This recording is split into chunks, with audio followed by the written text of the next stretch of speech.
العالمين والصلاة والسلام على سيد الأنبياء والمرسلين وعلى آله وأصحابه أجمعين أما بعد فأعوذ بالله من الشيطان الرجيم بسم الله الرحمن الرحيم أينما تكونوا يدرككم الموت ولو كنتم في بروج مشيدة صدق الله العلي العظيم وصدق رسوله النبي الأمين المختار الكريم الرؤوف الرحيم۔ انتہائی احترام و عقیدت کے ساتھ اپنے اور ساری کائنات کے مرکز عقیدت آقائے دو جہاں حضور احمد مجتبی محمد مصطفیٰ ارواحنا فدا صلی اللہ تعالی علیہ وسلم کی بارگاہ میں اپنی غلامی کا ثبوت دیں، اور جس طریقے سے میں پڑھا ہوں میرے ساتھ مل کر بآواز بلند نذران محبت پیش کریں۔ الصلاۃ والسلام علیک یا رسول اللہ، الصلاۃ والسلام علیک یا رسول اللہ، الصلاۃ والسلام علیک یا حبیب اللہ، الصلاۃ والسلام علیک یا نبی اللہ، الصلاۃ والسلام علیک یا نبی اللہ، وعلی آلک واصحابک یا نور اللہ، وعلی آلک واصحابک یا نور اللہ، صلی اللہ تعالی علیہ وسلم، صلی اللہ تعالی علیہ وسلم۔ ایک مرحومہ کے چہلم کے موقع پر ایصال ثواب کی اس محفل میں اور آپ حاضر ہیں۔ میں یہ چاہوں گا کہ تھوڑے سے وقت میں آپ کے سامنے قبر اور آخرت کی تیاری کے حوالے سے اللہ و رسول کے کچھ فرامین پہنچا سکوں۔ دوستان محترم، اللہ کے رسول حضور سید المرسلین صلی اللہ تعالی علیہ وسلم نے ارشاد فرمایا، اکثروا ذکر ہاذم اللذات الموت، لذتوں کو توڑنے والی، لذتوں کو ختم کرنے والی موت کو تم کثرت سے یاد کرو۔ اللہ کے رسول علیہ الصلوۃ والسلام نے اپنے اس فرمان کے ذریعہ اپنی امت کو کثرت سے موت یاد کرنے کا حکم عطا فرمایا ہے۔ اللہ کے رسول علیہ الصلوۃ والسلام نے زیادہ سے زیادہ اپنی امت کو موت کے یاد کرنے کا حکم عطا فرمایا ہے۔ آپ دیکھیں اللہ کے رسول علیہ الصلوۃ والسلام نے موت کو کثرت سے یاد کرنے کا حکم کیوں عطا فرمایا ہے؟ آخر موت کو کثرت سے یاد رکھا جائے تو اس کا کیا فائدہ نصیب ہوتا ہے، اس سے کیا فائدہ ملتا ہے؟ اللہ کے رسول حضور سید عالم صلی اللہ تعالی علیہ وسلم موت کے سلسلے میں اپنے صحابہ کو، اپنی امت کو کثرت سے موت کی یاد دلاتے تھے۔ آپ احادیث طیبہ پڑھیں گے تو آپ کو پتہ چلے گا اللہ کے رسول صلی اللہ تعالی علیہ وسلم جب اپنے صحابہ میں غفلت کی تھوڑی سی بو بھی محسوس کرتے، اللہ کے رسول علیہ الصلوۃ والسلام جب صحابہ کرام کو ہنسی میں مشغول دیکھتے تو آقا علیہ الصلوۃ والسلام ان کے گھروں پر تشریف لے جاتے، اور اللہ کے رسول علیہ الصلوۃ والسلام صحابہ کرام کے دروازوں پر ان کے دروازے کے ایک پٹ کو پکڑ کر تین مرتبہ اللہ کے رسول علیہ الصلوۃ والسلام صحابہ کو یوں حکم دیتے، یا اہل الاسلام اتتکم المیتہ، یا اہل الاسلام اتتکم المیتہ، یا اہل الاسلام اتتکم المیتہ، اے مسلمانوں موت تمہارے قریب آ چکی ہے، اے مسلمانوں موت تمہارے قریب آ چکی ہے، اے مسلمانوں موت تمہارے قریب آ چکی ہے۔ آپ اندازہ لگائیں صحابہ کرام رضوان اللہ تعالی علیہم اجمعین کی زندگی کا ایک ایک لمحہ اللہ اور اس کے رسول کی یاد میں گزرتا ہوا نظر آتا، مگر ذرا سی غفلت سرکار محسوس کرتے، ذرا سا ہنسی کی طرف انہیں مائل دیکھتے، اللہ کے رسول علیہ الصلوۃ والسلام فوراً ہی انہیں موت کی یاد دلاتے، فوراً ہی ان کے سامنے موت کا تذکرہ شروع کر دیتے، حتیٰ کہ آپ دیکھیں ام المؤمنین ماں عائشہ صدیقہ رضی اللہ تعالی عنہا کی خدمت میں ایک صحابیہ نے، ایک خاتون نے حاضر ہو کر سوال کیا کہ دل سخت ہو جائے تو دل نرم کرنے کے لیے کیا کرنا چاہیے؟ دل سخت کیسے ہوتا ہے؟ دل سخت اس وقت ہوتا ہے جب بندہ قرآن کا حکم سنے پھر بھی اس کا دل قبول نہ کرے، دین اور شریعت کا حکم آئے پھر بھی بندے کا دل اس کی طرف مائل نہ ہو، یہ میرے اور آپ کے دلوں کے سختی کی علامت ہے۔ انہوں نے پوچھا کہ دل سخت ہو جائے تو بندے کو کیا کرنا چاہیے؟ ام المومنین سیدہ عائشہ صدیقہ رضی اللہ تعالی عنہا ارشاد فرماتی کہ جب دل سخت ہو جائے تو کثرت سے تمہیں موت کو یاد کرنا چاہیے، جب دل سخت ہو جائے تو تمہیں زیادہ سے زیادہ موت کو یاد کرنا چاہیے۔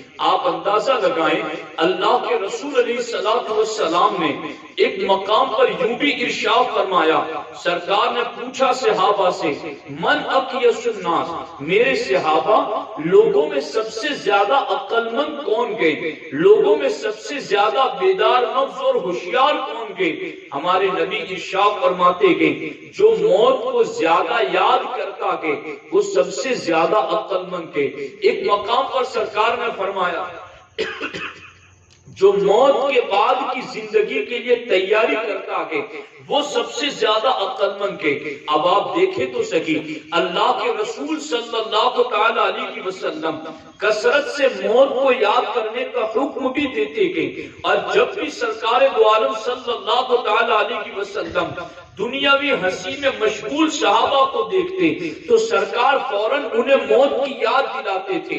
ام المومنین سے کسی نے پوچھا دل کی سختی کا علاج کیا ہے؟ انہوں نے بھی موت کی یاد کو دل کی سختی کا علاج بتایا۔ سرکار نے سب سے بہترین عقل مند کی علامت بھی یہی بتائی گئی کہ سب سے بہترین عقل مند وہی گئے جو موت کو یاد رکھیں اور موت کے بعد والی زندگی کے لیے اچھی تیاری کریں۔ اللہ کے رسول صلی اللہ تعالی علیہ وسلم نے اسی لیے صحابہ کو حکم دیا کفا بالموت واعظا، انسان کو نصیحت کرنے کے لیے موت کافی ہے۔ آج کئی لوگ یوں کہتے ہیں ہمیں کوئی سمجھانے والا نہیں، ہم کھیتی باڑی والے ہیں، ہم دکان اور کاروبار میں مصروف رہتے ہیں، ہم اتنے بیزی ہیں کہ ہمارے پاس وقت نہیں رہتا۔ تو یہ جدا بات ہے کہ جب دنیا کی زندگی کے لیے وقت نکالتے ہو تو آخرت کی زندگی کے لیے وقت کیوں نہیں نکالتے؟ کیا والبعث بعد الموت یہ مسلمانوں کا عقیدہ نہیں کہ کیا مرنے کے بعد اٹھنا اس پر ہمارا ایمان نہیں کہ کیا ہم دنیا کی دوسری قوموں کی طرح کے جن کا عقیدہ 7 جنم کی طرح ہو، جن کا عقیدہ آواگمن کی طرح ہو، جن کا عقیدہ حلول اور تناسخ کی طرح ہو؟ نہیں، ہمارا تو عقیدہ یہ کہ ہمیں مرنے کے بعد ایک دن اٹھنا ہے، مالک یوم الدین، ایک دن ایسا آئے گا جس کو جزا اور سزا کا دن کہا جاتا ہے۔ اس لیے یاد رکھیں اگر دنیا کے لیے وقت نکالتے ہو تو پھر دین کے لیے کیوں نہیں نکالتے؟ اور یاد رکھو اگر کوئی تمہیں نصیحت کرنے کے لیے نہ بھی ملے تو ہمارے آقا ارشاد فرماتے ہیں کفا بالموت واعظا، تم موت کو یاد کرتے رہنا، موت ہی سب سے بڑا نصیحت کرنے والا ہے، موت ہی سب سے بڑی نصیحت کرنے والی کہ آپ اندازہ لگائیں. لیکن آج امت کا حال یہ کہ وہ موت کو بھول چکے کہ وہ موت کو فراموش کر چکے کہ موت کو بھولنے کا عالم اس قوم کا اتنا بڑھ چکا کہ یہ جنازے کو کندھے پر اٹھائے ہوئے کہ پھر بھی اسے اپنی موت یاد نہیں آتی کہ یہ غسل دینے کے لیے کسی کو فون کر کے بلا رہا کہ پھر بھی اسے اپنی موت یاد نہیں آ رہی کہ یہ مرے ہوئے شخص کا کفن پھاڑ رہا کہ مگر پھر بھی اسے اپنی موت یاد نہیں آتی کہ یہ تختے پر مردے کو لٹا کر غسل دے رہا کہ پھر بھی اسے اپنی موت یاد نہیں آتی کہ یہ قبر کھود رہا کہ پھر بھی اپنی موت یاد نہیں آتی کہ یہ قبر میں مردے کو اتار رہا کہ پھر بھی اسے اپنی موت یاد نہیں آتی کہ کتنی محرومی کے کتنی بدقسمتی کے کتنی دلوں کی سختی کے اتنے سارے منظروں کو دیکھنے کے باوجود بھی اگر موت یاد نہ آئے تو اس بندے کو اپنے آپ پر افسوس کرنا چاہیے. یاد رکھنا ہمارے نبی نے اس قدر موت کو زیادہ یاد کرنے کا حکم کیوں عطا فرمایا کہ اللہ اکبر. اللہ کے رسول علیہ السلام سے پوچھا گیا یا رسول اللہ صلی اللہ علیہ وسلم کوئی بندہ ایسا بھی کہ جو جنگ میں شہید نہ ہو پھر بھی اسے شہادت کا مرتبہ مل جائے, جو جنگ میں قتل نہ ہو پھر بھی اسے شہادت کا منصب مل جائے. میرے آقا ارشاد فرماتے ہیں ہاں ہاں جو میرا امتی دن میں 20 مرتبہ موت کو یاد کرے گا اللہ اسے بوقت موت شہادت کا درجہ عطا فرمائے گا. اسے شہادت کی موت نصیب ہوگی. وہ بستر پر بھی مرے گا, وہ گھر میں اپنی فطری موت مرے گا, تب بھی اللہ اسے شہادت کا درجہ عطا کرے گا کیونکہ دن میں 20 مرتبہ وہ موت کو یاد کرتا رہا. اللہ اکبر. دن میں 20 مرتبہ موت کو یاد کرنے کا شہادت کے ساتھ کیا تعلق ہے؟ شہادت کے ساتھ کیا ربط ہے؟ شہادت کوئی آسان چیز تو نہیں کہ شہادت کوئی معمولی چیز تو نہیں کہ انسان اپنا گھر بار چھوڑ کر اپنا وطن چھوڑ کر اپنے اہل و عیال کو چھوڑ کر بھوک پیاس کو برداشت کرتے ہوئے اللہ و رسول کی رضا کے لیے اپنا آخری قطرے خون تک بہا دے اسے شہادت کہتے کہ شہادت کوئی سمجھنا چاہے تو کربلا کو پڑھے, شہادت کوئی سمجھنا چاہے تو بدر و احد کو پڑھے, شہادت کو کوئی سمجھنا چاہے تو تبوک اور خندق کو پڑھے. انہیں پتا چلے گا شہادت کتنی اہم چیز ہوتی گئی اور کتنی جتن کے بعد ملتی گئی. لیکن دن میں 20 مرتبہ موت کو یاد کرنے والا اپنے گھر میں مر رہا ہے پھر بھی شہادت کے درجے پر پہنچتا ہے. ایسا کیوں ہے؟ ایسا اس وجہ سے ہے کہ موت کا تصور نہایت بھیانک تصور ہے, موت کا تصور نہایت خوفناک تصور ہے, موت کا تصور جسم کے رونگٹوں کو کھڑا کر دینے والا تصور ہے, موت کا تصور انسان کے جسم و روح پر کب کبھی طاری کر دینے والا تصور ہے. اور جب انسان ایسے موت کے تصور کو دین میں 20 مرتبہ یاد کریں, 20 مرتبہ اس کو ریپیٹ کریں تو پھر یاد رکھنا جس کی نگاہ کے سامنے موت کا تصور ہو اور موت کا کیسا تصور ہو. شداد بن اوس سے پوچھا گیا حضور موت کے وقت انسان کو کتنی تکلیف ہوتی ہے؟ فرماتے ہیں کسی زندہ انسان کو ہانڈی میں رکھ کر کے ابال دیا جائے تو اسے اتنی تکلیف نہیں ہوتی جتنی تکلیف روح نکلنے کے وقت ہوتی گئی. کسی زندہ انسان پر تلوار کی 300 ضربیں لگائی جائے تو اسے وہ تکلیف نہیں ہوتی جو روح نکلتے وقت تکلیف ہوتی گئی. اللہ اکبر, اللہ اکبر, اللہ اکبر. حضرت ابراہیم علیہ السلام نے ملک الموت سے کہا تھا تم گنہگاروں کی روح قبض کرتے ہو تو کس شکل و صورت میں قبض کرتے ہو؟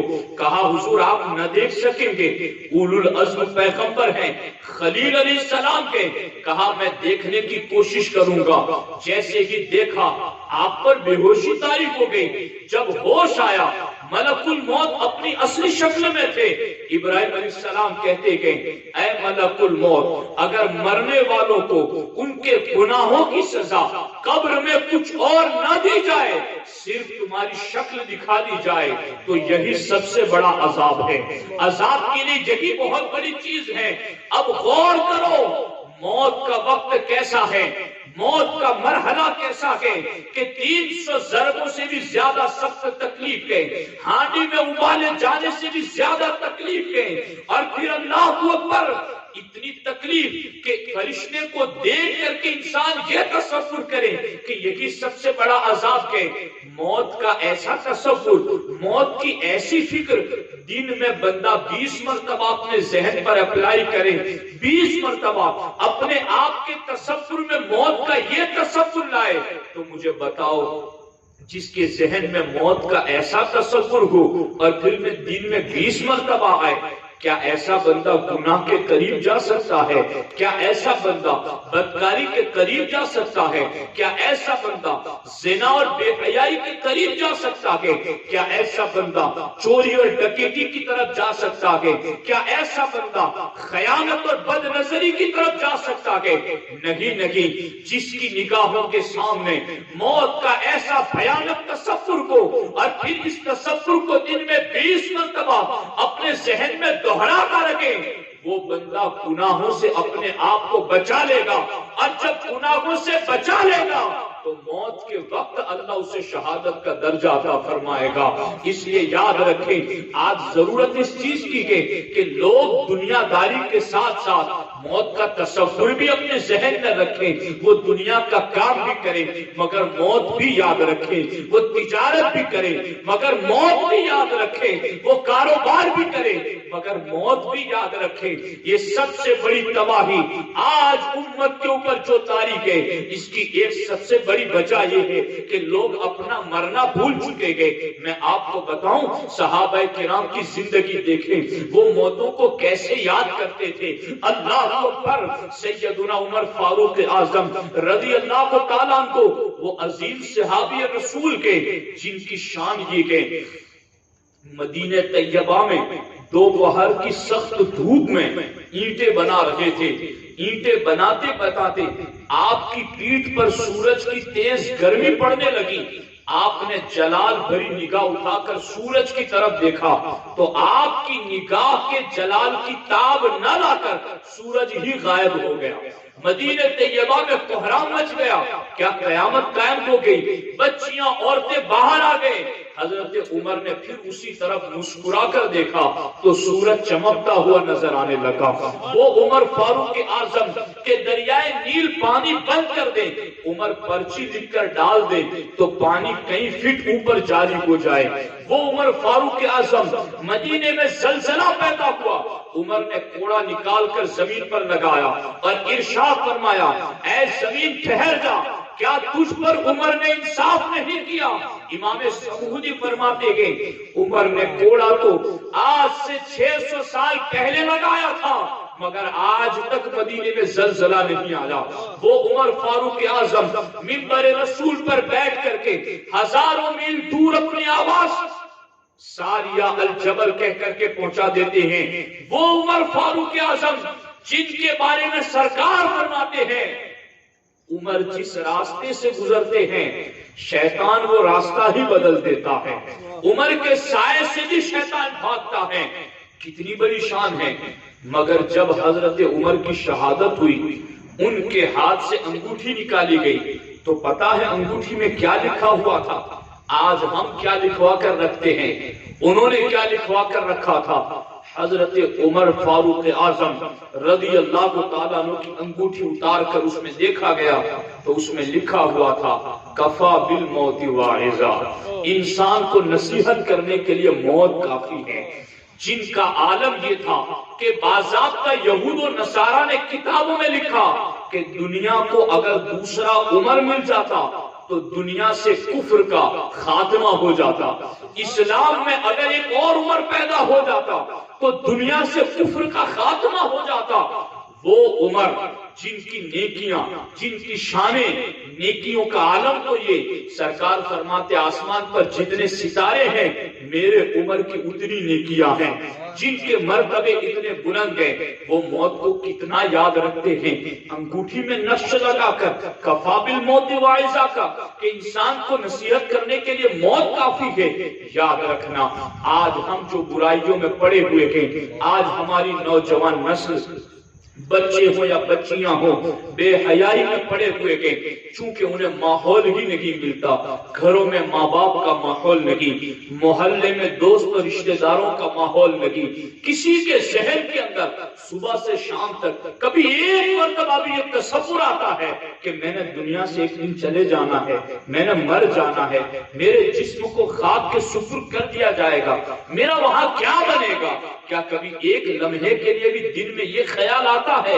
اگر یہ خیال نہیں آتا تو اسی لیے تو گناہ کی طرف بڑھ رہے کو، موت کو کثرت سے یاد کرنے والے اپنے آپ کو گناہوں سے بچاتے گئے۔ یاد رکھنا حضرت سیدنا عثمان غنی رضی اللہ تعالیٰ عنہ جب بھی قبرستان جاتے، قبر کو دیکھتے تو مولا عثمان اتنا روتے کہ آپ پر بے ہوشی طاری ہو جاتی، مولا عثمان کی داڑھی مبارک تر ہو جاتی۔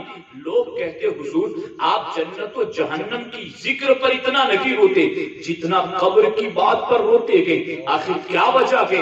عثمان غنی ارشاد فرماتے گئے میں قبر کی بات پر کیوں نہ روؤں، میرے ان کانوں نے مصطفیٰ کا فرمان سنا گے، آخرت کی منزلوں میں پہلی منزل قبر ہے، جو یہاں کامیاب ہو گیا وہ ہر منزل میں کامیاب ہو گیا۔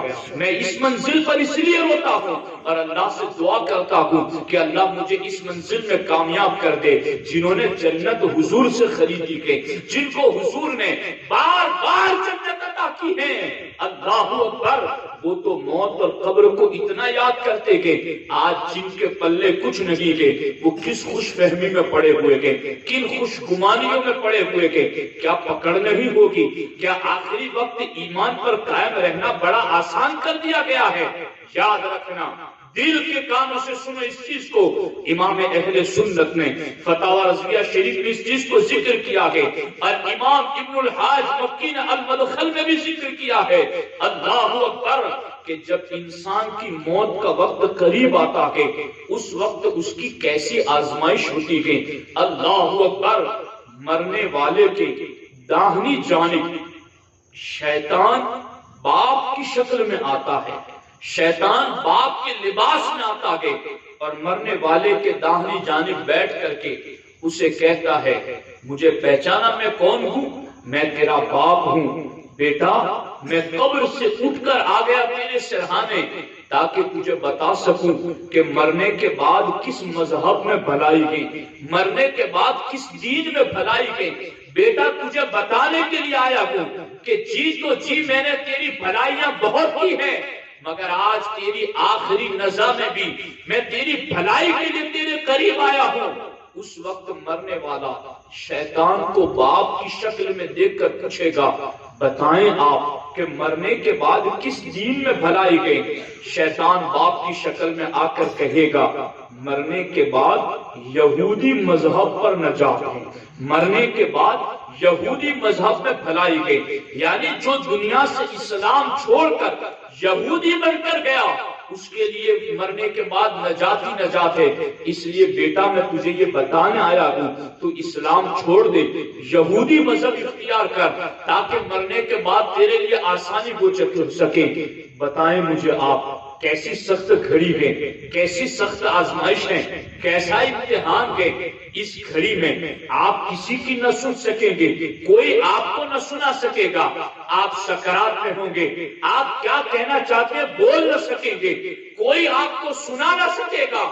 شیطان جو باپ کی شکل میں آئے گا آپ اس کی بات بھی سنو گے، وہ آپ کی بھی سنے گا، اور جیسے کہ شیطان جائے گا پھر شیطان ماں کی شکل میں بائیں جانب سے آئے گا اور ماں کی شکل میں آ کر پھر وہی بات کرتے ہوئے کہے گا کہ بیٹے تجھے پتا نہیں میں تیری ماں ہوں، شفقت کے لیے تیرے پاس آ گئی تاکہ تجھے بتاؤں کہ مرنے کے بعد کس مذہب میں بھلائی گئی، کس مذہب میں بھلائی گئی۔ بیٹا مرنے کے بعد عیسائی مذہب میں بھلائی گئی، اس لیے مرنے سے پہلے پہلے محمد کریم صلی اللہ علیہ وسلم کا دین چھوڑ دے، عیسائی مذہب اختیار کر لے تاکہ مرنے کے بعد تیرے لیے آسانی ہو سکے۔ مجھے بتائیں آپ موت کی گھڑی میں، موت کے ہچکولوں میں نزع اور سکرات کے عالم میں یہ کیسے کٹھن لمحات ہے، یہ کیسی کٹھن گھڑیاں ہیں، اس وقت ایمان کیسے بچے گا؟ کبھی فکر کی ہے آپ نے اس کی، کبھی تیاری کی ہے اس کے لیے آپ نے؟ اللہ اکبر! یہاں میں آپ کو بتاتا چلوں اس کا علاج کیا ہے۔ جب اتنا کٹھن مرحلہ ہے تو اس وقت ایمان پر ثابت کیسے رہیں گے؟ قرآن کی آیت پڑھیں، یثبت اللہ الذین آمنوا بالقول الثابت فی الحیات الدنیا وفی الآخرہ۔ اللہ قرآن مجید میں ارشاد فرماتا ہے جو ایمان لا کر دنیا میں عمل صالح پر قائم رہتا ہے، اللہ نزا کے وقت بھی اس کی زبان پر کلمہ جاری کرتا ہے اور قبر میں بھی اس کی زبان پر کلمہ جاری فرما دیتا ہے۔ یہ اسی وقت تو ہوگا جب ایمان کے ساتھ عمل صالح ہوگا۔ تو یاد رکھنا یہ بڑے افسوس کی بات ہے کہ ہم ایصال ثواب کی محفل میں آ کر کے بھی اپنی موت کو یاد نہ کر سکے، اپنے آپ میں تصور آخرت نہ جگا سکے، تو یہ بہت بڑی محرومی ہے۔ یاد رکھنا ایک اللہ کے ولی ہمارے جیسی کسی بستی سے گزرے، دیکھا کہ گھر میں لوگ جمع ہیں، رو رہے ہیں، دروازے پر کھڑے رہ کر پوچھا کہ کیوں رو رہے ہو؟ اندر سے مکان والوں نے کہا ہمارا ایک رشتہ دار مر گیا ہے، اس کے مرنے پر ہم رو رہے ہیں۔ وہ اللہ کے ولی کہتے ہیں کہ تم مرنے والے پر نہ رو، تمہیں تو اس بات پر رونا چاہیے کہ تمہارا اپنا دل مر چکا ہے۔ تم جانے والے کے مرنے پر نہ رو، اپنے دلوں کے مر جانے پر رو کہ تمہارے دل نصیحت قبول نہیں کر رہے ہیں، تمہارے دل دین کی طرف مائل نہیں ہو رہے ہیں۔ مردہ تو نجات آ چکا ہے 3 بڑی بڑی مصیبتوں سے، تمہیں ابھی 3 بڑی مصیبتوں سے نجات حاصل کرنی ہے۔ مردہ کن مصیبتوں سے نجات پا چکا ہے؟ آخری وقت ملک الموت کی ڈراؤنی شکل دیکھنا، مردہ اس سے نجات پا چکا ہے۔ آخری وقت ایمان پر خاتمہ، مردہ اس سے نجات پا چکا ہے۔ آخری وقت موت کے اور سکرات کے جھٹکے، مردہ اس سے نجات پا چکا ہے۔ مردہ تو ان 3 بڑی بڑی آزمائشوں سے نجات پا چکا ہے۔ وہ اللہ کے ولی کہتے ہیں اس مردے کے قریب بیٹھ کر رونے والوں، تم اپنے آپ پر رو، اس لیے کہ ابھی تم نے ان 3 آزمائشوں سے گزرنا ہے۔ ابھی تم نے ملک الموت کی ڈراؤنی شکل بھی دیکھنی ہے، ابھی تم نے ایمان پر خاتمہ بھی کرانا ہے، اور ابھی تم نے موت کے جھٹکے بھی محسوس کرنے ہیں۔ اس لیے یاد رکھو ساتھیو، یہ محفل ایصال ثواب کی بڑی بابرکت محفل ہے۔ ایسی محفلیں ہونی چاہیے مگر رسمن نہیں، قبولیت کے کان سے سننے والی محفلیں ہو۔ اکثر ایسا ہوتا ہے کہ ہم اس نیت سے بیٹھتے ہی نہیں کہ ہمیں جو دین کا پیغام سنایا جائے گا ہم اس پر عمل کریں گے۔ ہماری تو نیتوں ہی میں مطلب خرابی گئی۔ ہم زیادہ طور پر اللہ ماشاءاللہ ہوں گے اللہ کے بندے کہ جو خلوص دل کے ساتھ اس نیت سے بیٹھتے ہوں گے کہ ہم سنیں گے اور عمل کریں گے۔ اگر نیتوں میں کمزوری ہے تو اسے دور کریں، نیتیں پختہ ہوگی اور قبولیت کے کان سے سنو گے تو انشاءاللہ الرحمن اللہ خلق ہدایت ضرور فرمائے گا، اور ضرور ہمیں راہ حق نصیب ہوگی، اور ضرور ہم جیتے جیتے آخرت کی تیاری کریں گے۔ بس ایک آخری روایت عرض کر کے گفتگو ختم کرتا ہوں۔ آپ دیکھیں ہمارے نبی علیہ السلام ارشاد فرماتے ہیں انسان کا جیسے ہی دنیا میں انتقال ہوتا ہے، جسم کا روح سے رشتہ ٹوٹتا ہے، ہمارے نبی فرماتے ہیں ہر انسان کے 3 دوست ہوتے ہیں، 3 ساتھی ہوتے ہیں۔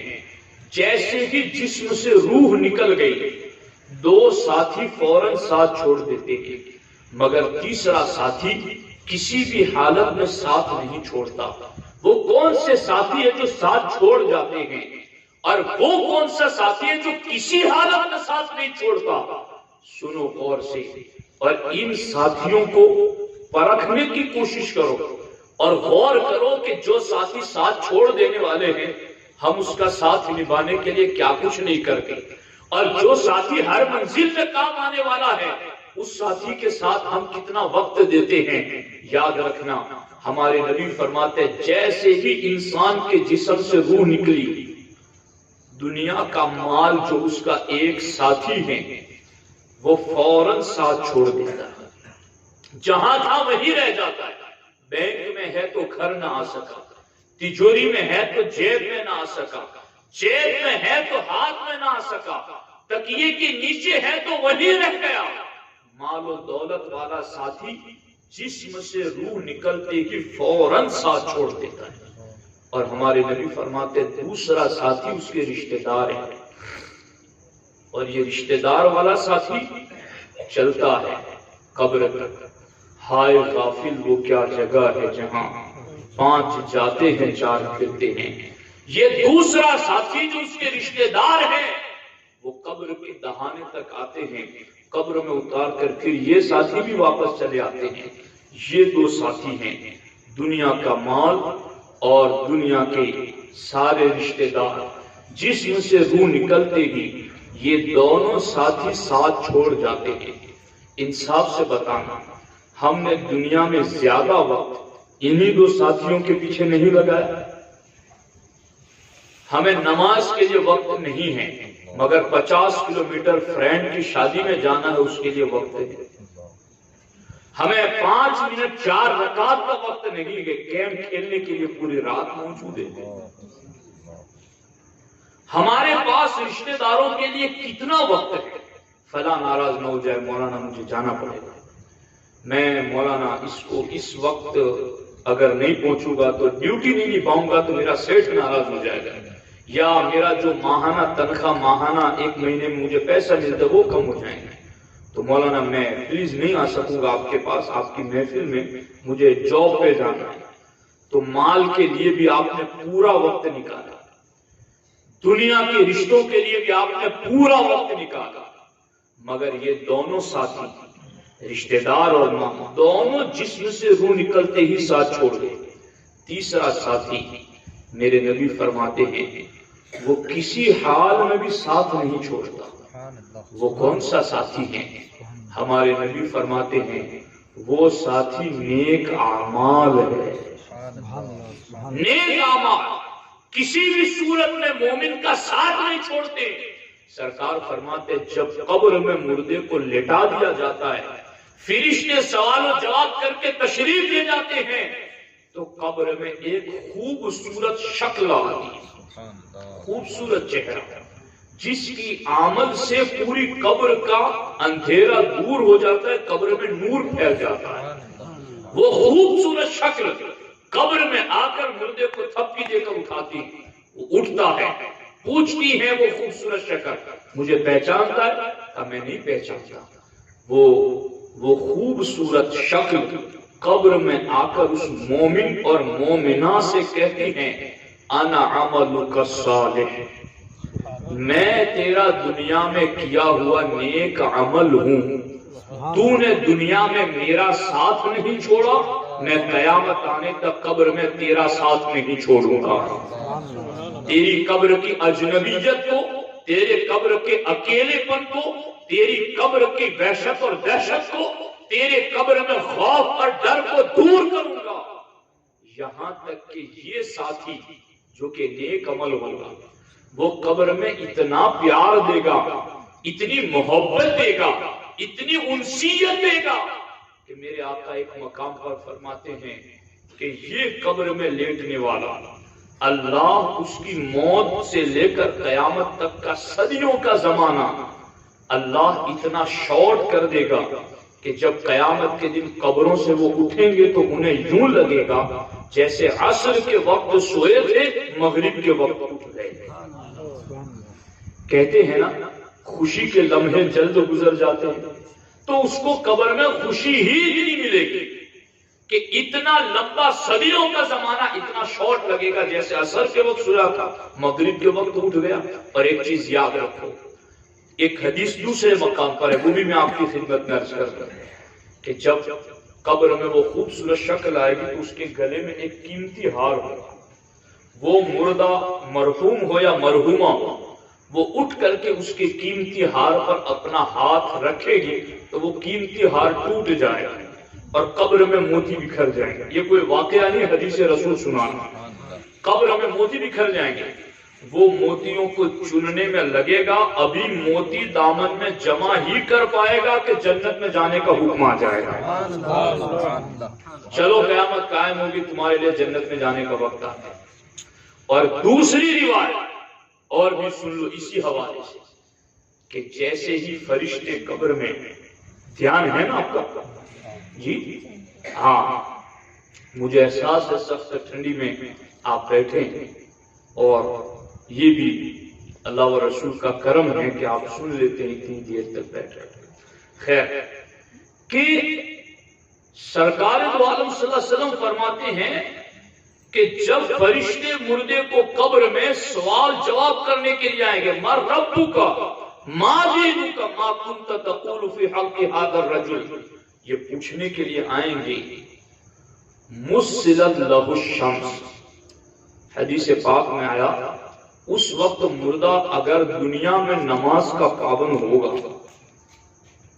عقیدے کی درستگی کے ساتھ نمازیں پڑھتا ہوگا، تو جیسے ہی فرشتے کہیں گے مر ربک ما دینک ما کنت تقول فی حق هذا الرجل، سرکار فرماتے مسلت لہ الشمس، قبر میں اس وقت مردے کو ایسا وقت دکھایا جائے گا جیسے سورج ڈوبنے کا وقت آ چکا ہے.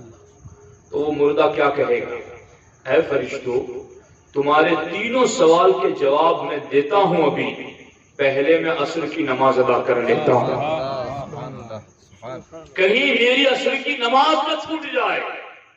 اب اس حدیث کی جب میں نے شرح پڑھی تو میں حیران رہ گیا کہ جب وہ مردہ فرشتوں کو یہ کہے گا کہ میں عصر کی نماز پڑھ لوں بعد میں جواب دیتا ہوں، شارحین حدیث لکھتے ہیں اس مردے نے صرف یہ کہہ کر کہ عصر کی نماز پڑھ لیتا ہوں بعد میں جواب دیتا ہوں، اسی کہنے میں تینوں سوال کے جواب ہو گئے. چونکہ اب بعد میں پوچھیں گے کیا مر ربو کا تیرا رب کون ہے؟ جو قبر میں آ کر سجدے کر رہا ہے رب کو، اس سے کیا پوچھنا تیرا رب کون ہے؟ اور یہاں عصر کی نماز حضور کے دین کے ساتھ خاص ایک قول کے مطابق، اور یہاں آ کر کے جو نبی کی آنکھوں کو ٹھنڈک پہنچانا نہیں چھوڑ رہا، اس سے کیا پوچھنا کہ تیرا دین کون سا ہے؟ جس دین میں نماز پڑھ لے وہ نماز یہاں ادا کر رہا ہے، اس سے کیا پوچھنا کہ تیرا دین کون سا ہے؟ دین کے اہم ترین رکن کو تو یہ یہاں ادا کر رہا ہے، یہ رکن کی ادائیگی بتا رہی ہے کہ اس کا دین کون سا ہے. اور جو یہاں آ کر کے بھی اپنے نبی کی آنکھوں کو ٹھنڈک پہنچا رہا ہو، اس سے کیا پوچھنا کہ تو اس نبی کے بارے میں کیا کہتا تھا. لیکن یہ کون کہہ سکے گا قبر میں؟ جو چوڑوں اور موڑوں پر بیٹھ کر کے نمازوں کو ضائع کرتا رہا وہ یہ باتیں کرے گا قبر میں. اور لوگ، میں معذرت کے ساتھ یہ بات کہتا ہوں، بڑے بے باک ہو گئے دین کے بارے میں. لوگ کہتے مولانا آپ کو ہماری قبر میں سونے کے لیے آنا ہے؟ ہاں، ہمیں نہیں آنا ہے، آپ نے خود ہی جانا ہے، کسی نے نہیں آنا. مگر جو کہہ رہے ہو اس پر خود تو غور کرو کہ کیا کہہ رہے ہو. تم خود کہہ رہے ہو کہ تمہیں ہماری قبر میں آنا ہے، نہیں آنا، تمہیں خود ہی جانا ہے. اس لیے تو کچھ کر لو کہ تمہیں خود ہی جانا ہے. کوئی اور آنے والا ہوتا تو تم کسی پر اور پر انگل دیتے کہ تھوڑا بہت یہ اٹھائے گا، تھوڑا میں اٹھاؤں گا، یہ کچھ اشارے دے دے گا تو بتا دوں گا. جب جانتے ہو اتنا اچھا کہ میری قبر میں تمہیں نہیں آنا تو پھر تیاری کیوں نہیں کرتے اس کے لیے؟ کہیں ایسا نہ ہو کہ یہ مذاقیہ لفظ تمہارے کفر کی علامت نہ بن جائے، دین سے نکل جانے کی پہچان نہ بن جائے.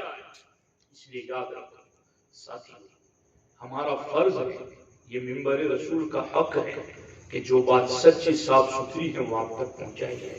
ہمارے نبی نے موت کو زیادہ سے زیادہ یاد کرنے کا حکم دیا. موت کا ایسا بھیانک تصور ہے، دن میں 20 مرتبہ جو ایسے تصور کو یاد کرے گا اسے شہادت کی خوشخبری ہے، اور جو یاد کرے گا وہ گناہوں سے بھی بچے گا۔ صحابہ کس طریقے سے موت کو یاد کرتے تھے اور کیسے اس کے لیے تیاریاں کرتے تھے، اس لیے یاد رکھو، اپنے آپ کو تیار کرو آخرت کے لیے۔ بہت سارے ہم میں ایسے ہیں جو کل ہمارے ساتھ تھے، آج نہیں ہیں، بہت سارے ایسے جو کل نہیں ہوں گے، مگر کیا ہم کچھ بھی نصیحت نہیں سیکھیں گے، کچھ بھی تیاری نہیں کریں گے؟